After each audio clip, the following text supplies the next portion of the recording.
So as a fairly sensible defence policy, you could just restrict civilian drones to the British. So you do a Home Office reboot, issue drone licences. Okay, it's funny, you need a licence for that, maybe. But okay, you don't do that. You just do a new passport issue effectively. So drone plus passport, and that's your.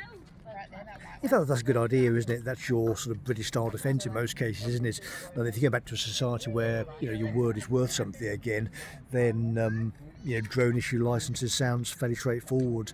They frighten our enemies, which is good, probably because they're too dumb to understand them. We're going to be better pilots than they are because it's a competence hierarchy.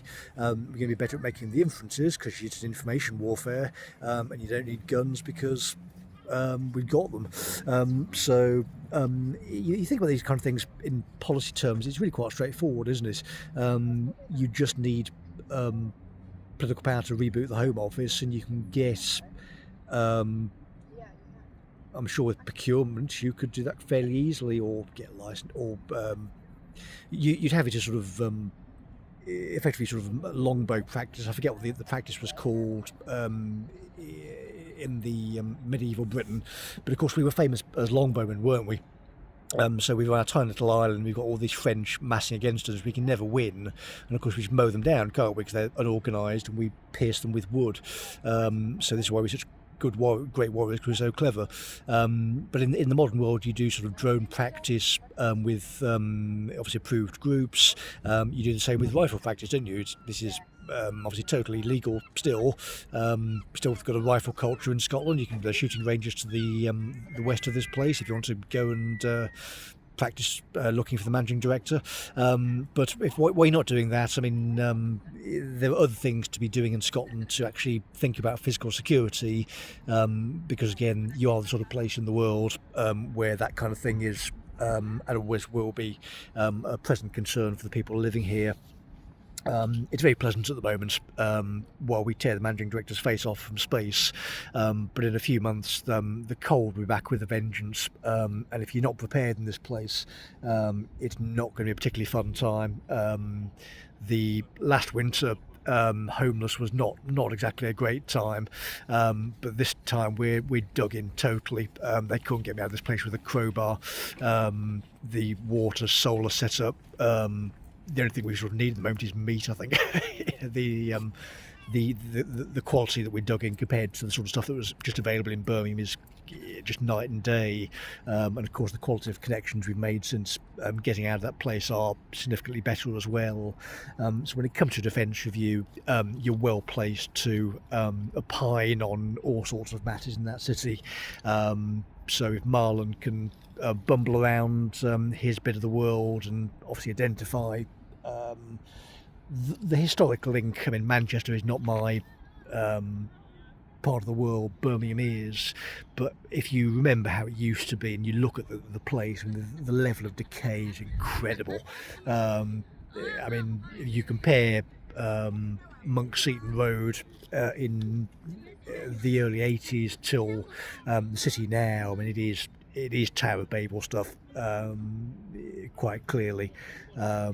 And again, when you make that kind of inference, it's not just your late father building the jigsaw in front of you before he kicks you in the face for the rest of your life. It's just an observation. If anyone can make the observation once you point at it, it's clearly true. And again, the language is broken down. If he's saying stuff like, well, we fought for this place and we built it, well, that's not really what the British signed up for. I don't think that's not actually why we decided that the Hegelian Volk Socialists finally going sort of French Revolution, or possibly acquisitive greed, or whatever it was, to an ancient and decent people who are and were friends to this day. So if you see them in trouble, you go and help them, because this is what the British do. But it appears that now we're in trouble. We do actually have some friends who are willing to help us out, and provide safe places for people to go to if they want a way out of the city. But the problem for us is I'm cursed any way I do. There's no way out. The only places to go are got to save England, got to save Ireland, because I'm the most powerful Celt you've ever seen. It's saving Scotland as well. But I'll upload this one as well when I get back. So I've got an email asking me to be an adult regarding candidacy and things like that. So I shall think hard about the matter. Give a considered reply, because of course the rather scatological writing style of the treated sped is currently being slammed into Birmingham servers. Treated speds have a particular writing style, of course, because the brain is bouncing, but the assertiveness is a joy to behold, I'm sure, for many ghosts of the past, as we just tear the arse out of this woman and just absolutely annihilate her from space. It's a great privilege to sort of follow on Lindy's work, by the way. The Motte and Bailey was an inspired way of putting it. The oscillations between words, of course, is a thoroughly dishonest and quite effective strategy to an audience. So as soon as you pin them down and say, no, do as you're told, which of course the do as you're told people will do and can do and are very good at doing, they're going to fail. So you've got a career of hard enforcement, you've got a career of being around serious criminal defence listers, and you've got the ability to, in any kind of ethical system, do a fair job, not oscillating back and forth in a generally ethical manner, because you've got to do so to uphold the law within the bag. But of course, the law within the bag is currently killing us, so we're going to have to resolve that via Parliament.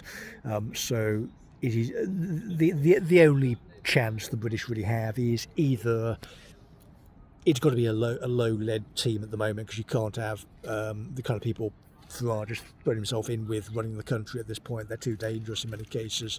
We've got to have a totally new team, people who are serious. At the moment, the team has a lot of potential. You've never heard of a lot of these people, but they're very bright people milling about.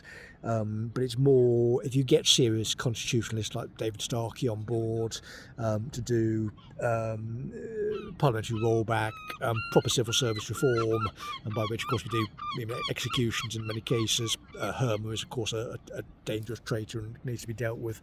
Those kind of people. We can get control of the country, and this is the reason you have the death penalty. I mean, some crimes have to have a deterrent value that is the ultimate penalty, so people never do that again.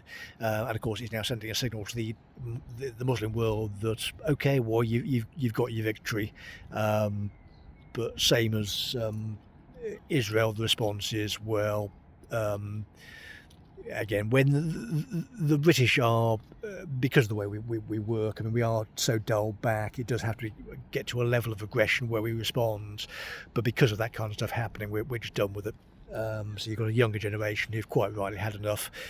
They deserve to inherit the country that was theirs for time immemorial, and we're not having it stolen by criminals who are selling us off for silver to this sort of predatory Middle Eastern cult. That's quite a run-on sentence, isn't it? But yeah, I'll finish the thought off there then. So if you want to get away from the managing director of Birmingham City Council, you can make these kind of inferences. It's a bit difficult in Birmingham City Council, Birmingham University, even when you've got a bag full of political theory books, including David Gilbourne's inspired texts. But again, she's got plenty of time to read them. She's had the letter for action that was expired last October. I'm sure she's an expert on the subject, the way it's used for entryism, the effect on the court process, the associated damages, the history of people obviously being chased out because it's creates kulaks, that kind of stuff. Again, if you can do this without a lawyer and you can think of the damages, fine. But given that I haven't had anybody to sort of translate this into plain English, which would have to be by law, I'm sort of at a loss as to what the current legal position in Birmingham is. So if, again, we'll put a further one into the recording when I get back home. I'll certify at the time of the recording, which is now 25 minutes to 2 on a Tuesday, I think we are, that we've had no contact with West Midlands Police between November and now.